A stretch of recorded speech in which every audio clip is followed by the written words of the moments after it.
young people I met today, the young people behind me, you guys inspire me.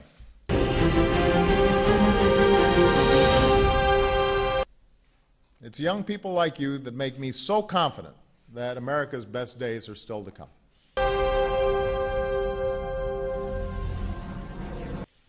When you work and study and excel at what you're doing in math and science, when you compete in something like this, you're not just trying to win a prize today, you're getting America in shape to win the future.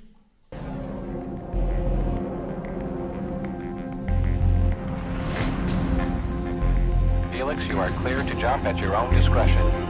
You're making sure we have the best, smartest, most skilled workers in the world so that the jobs and industries tomorrow take root right here.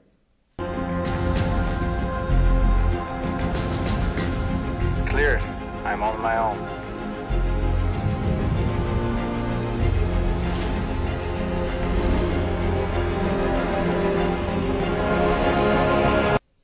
You're making sure we'll always be home to the most creative entrepreneurs, the most advanced science labs and universities. You're making sure America will win the race to the future.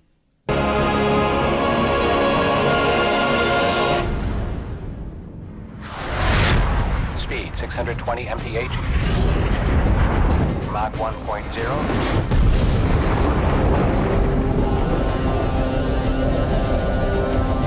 Mach 1.2.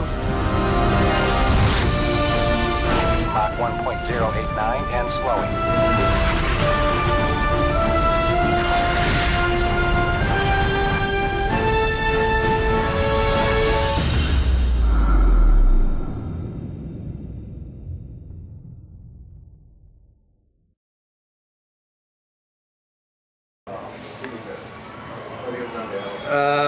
It has to do. No, I can't. The basis there? No. In what regards? STEM? Okay, I'll describe it in a couple ways. So a stem is on a plant that is like the part that connects the roots to the flower or leaves. No! Stem, as in the stem of a plant? Okay. And then a stem cell is a cell that can be many different, it can be turned into many different kinds of cells, and it's very multi-useful. Okay. Also, yes. That's it. Fruit. I got nothing. There you go.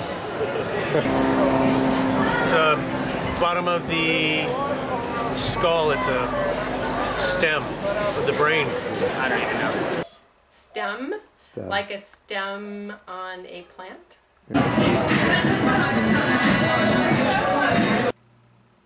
STEM. I believe it has to do something with biology, possibly science. No, I have no clue. STEM, an acronym. No. Okay. It'd probably be students, training, engineering, materials, something like that. Short-term elementary medications. I don't know. So let's see, STEM. Schools, teachers, education. That's an M. Society for the Evolution of Meatheads. Social technology, environment, movement. There you go. I don't know what that stands for. Do you guys? What do you guys think? STEM. Psychic Tiger. Energy. Maroon. Something with the technology reference. I have no idea. Society for the Evolution of Meatheads. Okay. Yeah, perfect. I would have no idea. That rings a bell. Systems, technology. No idea. we'll have one solar panel coming off the line every 10 seconds. That's millions of solar panels a year from one factory. The Chinese graduate more engineers than we graduate in the whole country. Over the next 20 or 30 years, it's expected that the human race will need about 13 terawatts more power than we use. We're promoting lifelong learning and lifelong service, so we want them to come out and help serve in their different, beyond just in the military. So it's very important for them to have those type of basic skills. We have to think about what types of resources will allow us to have double the amount of power we use today. The challenge for a lot, even some of the officers, you have to have certain technology skills, and you become, you don't get promoted. Solar has the magnitude of fuel and the capability to really meet our needs. It exceeds it by over 1,000 times. Whenever you diagnose a vehicle or weapon systems issues, you have to use computers. Everyone has to have those computer skills. Huge. Well, because I think that's the future of our economy and how things are going to be going. And when I look at the competition globally, we are missing the boat. And so, yeah, I think it's huge. It doesn't affect me that much. I'm in the twilight of my years, and the type of business that I'm in, it's not that big a deal. But for the younger people that are going to be going out into the world, and they will be going out into the world. They won't be going out into the state or the U.S. They'll be going out into the world and competing in the world. And we're not competing particularly well right now. So yeah, I think it's huge. Science is important because you know how your body works, you know how other things work. Technology is important because it's the way of the future. Engineering is important because a lot of people, we need engineers in our lives, and math. And math is important because you can use math in everyday life, especially in counting change and money. Fundamentals of education, and it's underutilized in the school system today. And why? Because, like, in your future, it really helps you with your career and, like, accounting and stuff, you know? And if you're at the grocery store, do math, figure out what's the best for you. Yeah.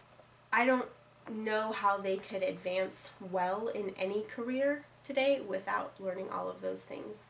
I think that we're such...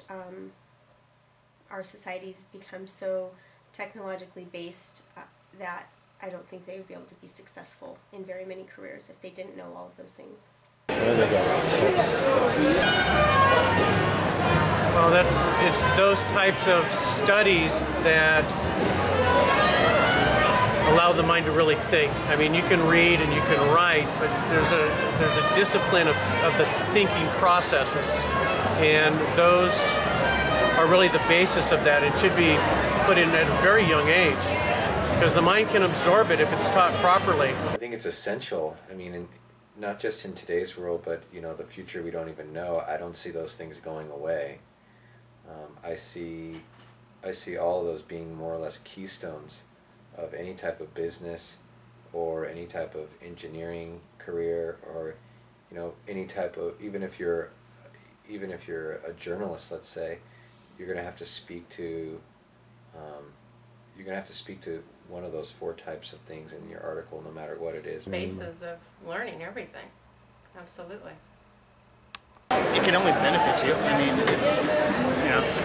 Yeah, okay.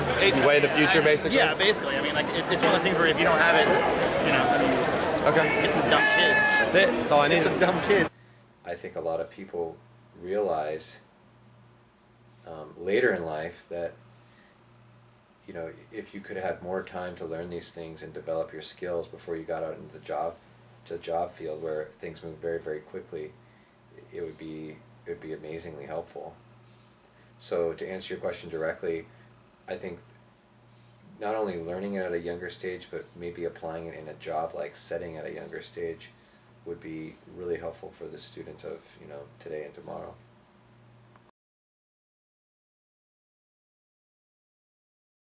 Both teaching and learning are now collaborative. It's about sharing. It's about working with other people.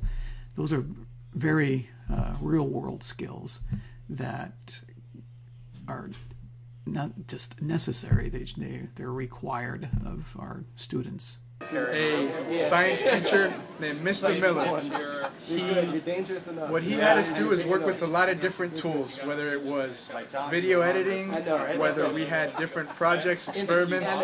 He really did his best to keep things engaging, as a lot of people try to do. But what I really saw was his belief that we could be creative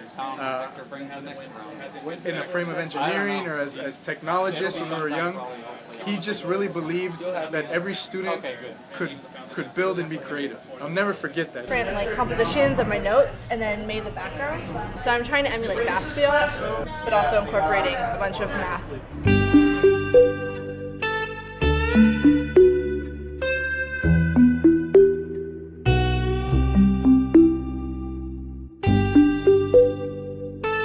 I want to become an engineering major, so I feel like if I can get this experience, I can have a head start on green technology and incorporate that and hopefully just get another step ahead. And the vision of the CMR is to be the model school district for 21st century learning in the nation.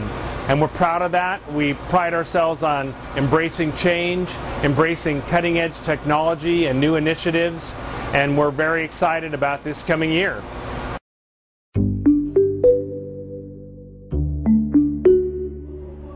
Our goal when we started this school essentially was to try to create a place where when you walked into it you couldn't tell whether it was a technical school or a college prep school. Obviously this is kind of a scanning keyboard, but of course I can rescale it to make it work well for my hands.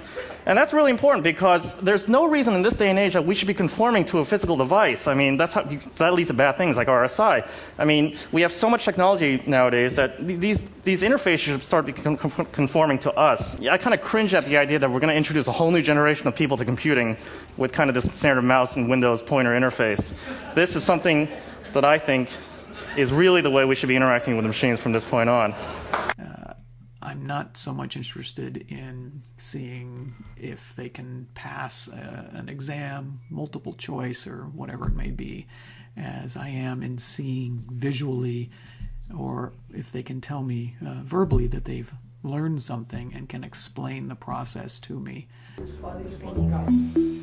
There are three axioms of public education in this country, particularly in high schools, and they are that you separate students from each other based on their perceived academic ability, you separate hands from minds, and you separate school from the world beyond. And we try to integrate those three things. We integrate students, we integrate the subjects, particularly technical and academic pursuits, and we try to integrate with the world beyond school as well. And I cringe when I think of them in today's test-driven schools trying to keep their creative lights burning. Our mission is to engage, challenge, and inspire all of our students, which I believe is very compelling. We have 5 values in the district: integrity, teamwork, excellence and personal best, resilience and innovation, and we believe those make us a great organization. We can do things with the social environment and link all of that together. All of those photos become linked together and they make something emergent that's greater than the sum of the parts. Each of these orange cones represents an image that was discovered to belong to this model. And so these are all Flickr images, and they've all been related spatially in this way. And we can just navigate in this very simple way.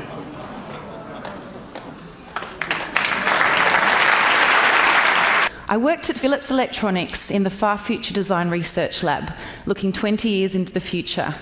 I explored the human skin and how technology can transform the body.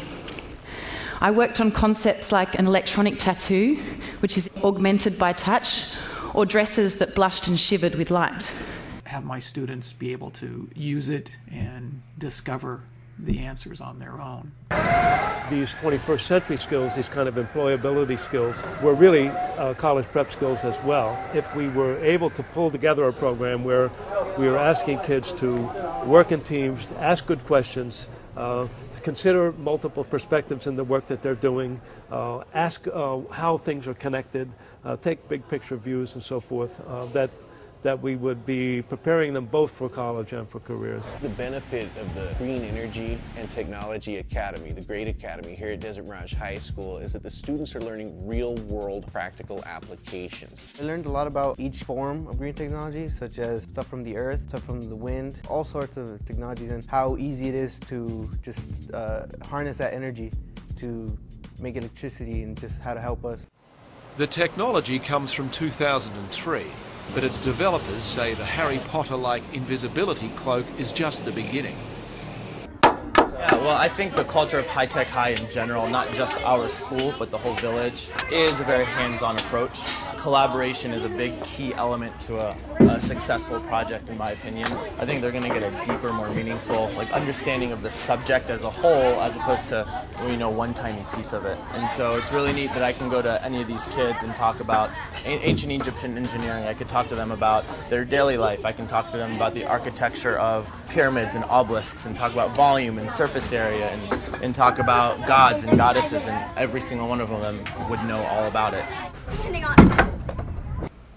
I'm fascinated with the idea of what happens when you merge biology with technology. And I remember reading about this idea of being able to reprogram biology in the future away from disease and aging. More teachers need to let go of their controlling aspects in nature that I think has been inbred in us for far too long. We have to really think of the global community that we're a part of, but more importantly that our students are a part of. Building the windmill was really fun because it was all hands-on. First we started with a lot of research on blade design, a lot of steps just to make a single blade, a lot of prototypes. The blades have to be perfectly angled and a certain pitch. Blades have to be the same pitch or else they won't generate any speed, which will cause not to generate electricity. We learn how it will generate power. I learned how to read volts and amps, which I didn't know before. I didn't even really know what they were. And now I know that it's power. I know that that's the way that you would measure power. And those are the 4 C's of communication, critical thinking, collaboration, and creativity, as well as self-direction, technology, and global awareness and second language skills. The eventual goal, though, is to create an augmented reality that allows anyone to easily see information on real-world objects. I think it's always a critical thinking exercise when you have to start from scratch, when you're building something from nothing. You create your ideas and then see the flaws with those ideas, refine them, and develop them out, just like you would do in the real world. So there's a lot of troubleshooting and questions that you have to ask, like what's causing this to fail, or why isn't this fitting together right, or how come these didn't work the way I thought they would work. And so that really forces you into that critical thinking mindset. We definitely work in teams of 2. Each student is responsible for creating similar things, so one student doesn't do all the work. They both have to do sketches, they both have to have individual parts that they're responsible for. So we try and create a collaborative environment by doing that. At the end we have a reflection and a share out, so everybody can kind of say what they've learned and where they've grown and what they didn't know before. I worked with a synthetic biologist and I created a swallowable perfume, which is a cosmetic pill that you eat and the fragrance comes out through the skin surface when you perspire.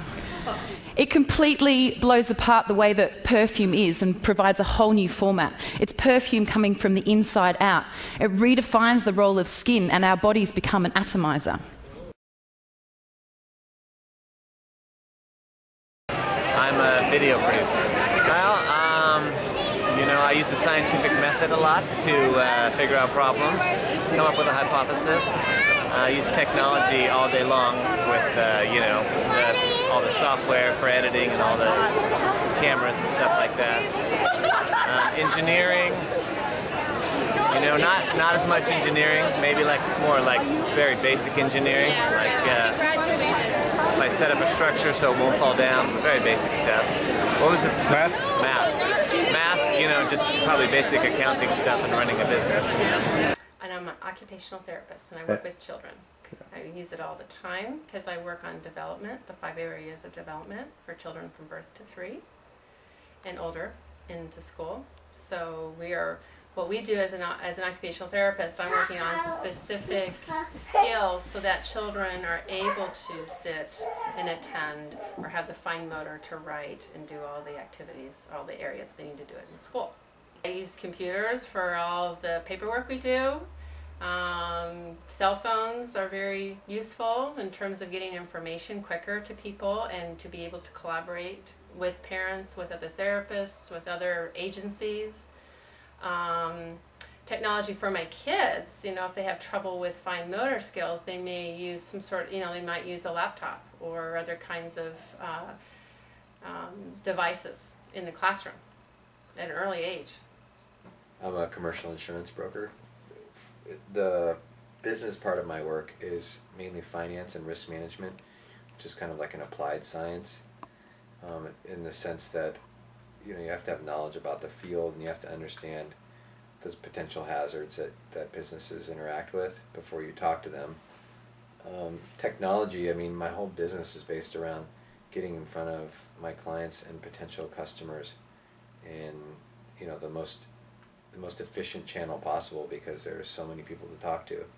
So for example, email, a website that is interactive more or less with them, for them to give me information.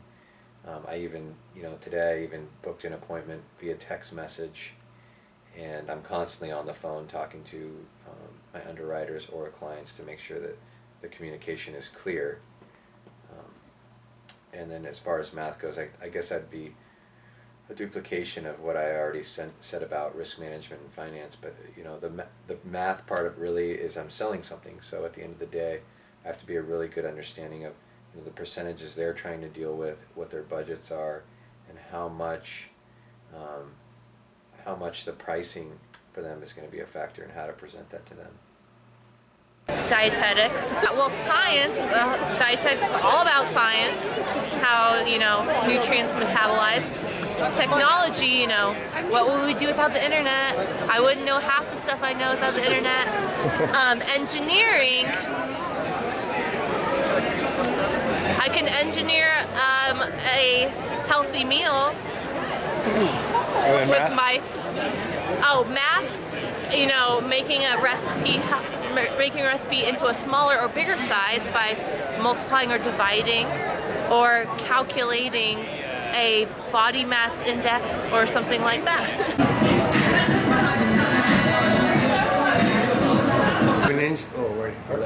Okay. A locksmith. You know, the math, obviously, with dealing with dollars and cents. Science?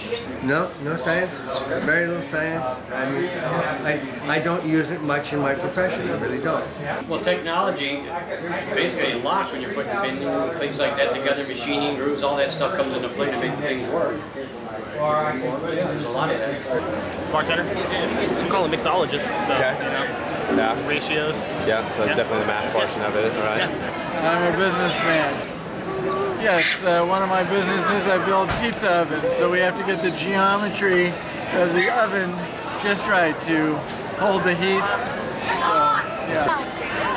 I use technology to ask people if they have cool apps on their phone, and then I play them for 5 minutes. Say that you build stuff. And then I build Legos for like 4 hours every day, so I use Matt to engineer that, and then I trade it to Lincoln, and then he gives something to me in return. I'm wearing math at school, so Okay. good math. I'm a real estate broker. Technology to basically gather information about properties and to share information. Math, because we're dealing in loan components and financials. I'm a nurse. I use all of those things in my daily work life. Science, obviously, everyone knows we gain medical technology and advancement through science, so of course I use that all the time, just in the way that we have figured out how to treat people and their illnesses. Technology, gosh, everything from MRIs, CT scans, portable x-ray machines, all of our lab equipment. We have a device called the Auto Pulse that was developed for giving really high quality CPR, so compressions to people. So it's a strap that fits over the chest, and it compresses so deep and so well that people perfuse much better than with standard manual compression. So that's something that is newer for us, being able to give people large volumes of fluids, like trauma patients, over, you know, a liter per minute, rapid fire, just an amazing piece of technology. Obviously, computer charting we have our vitals machines that connect to a main system so that we can view someone's cardiac rhythm from their room over in another part of the hospital. So a lot of that stuff all the time. Math, of course, because of, you know, even just calculating medicine doses. So all of those things all day long I use in my job.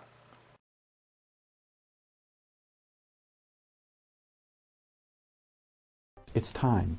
Our time has finally come, and I think the New Tech model is one of many whose ideas are leading the way. Everybody in this room understands that our nation's success depends on strengthening America's role as the world's engine of discovery and innovation. Now where Facebook, Twitter, putting things online, video, all those types of things can allow you to reach stakeholders that you otherwise couldn't.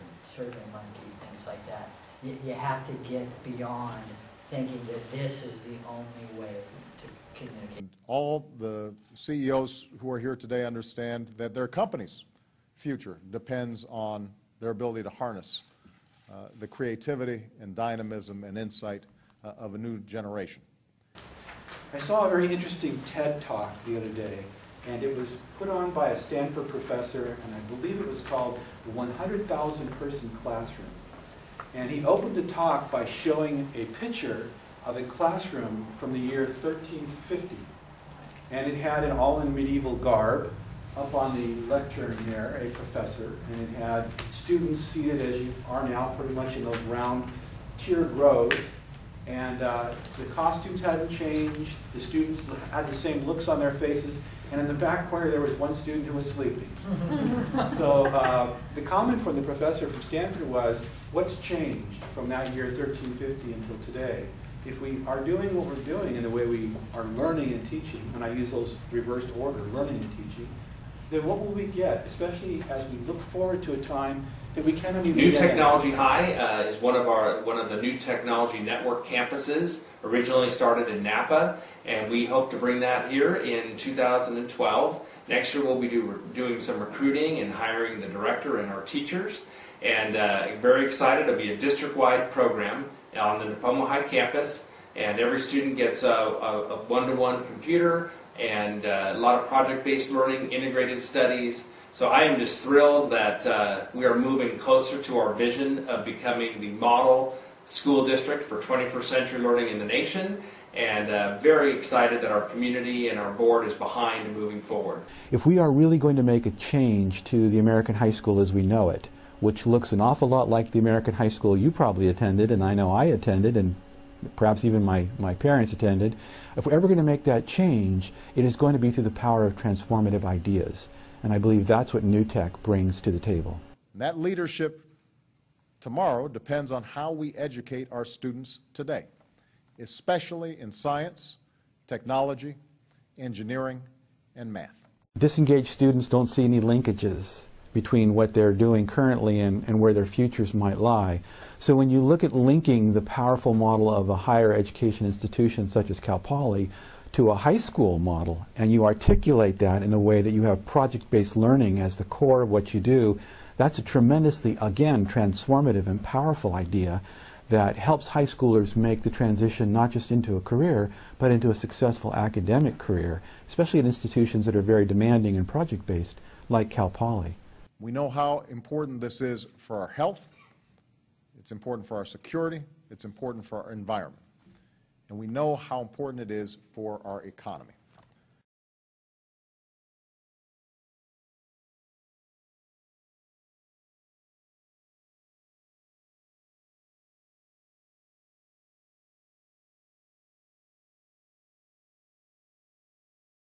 How about him?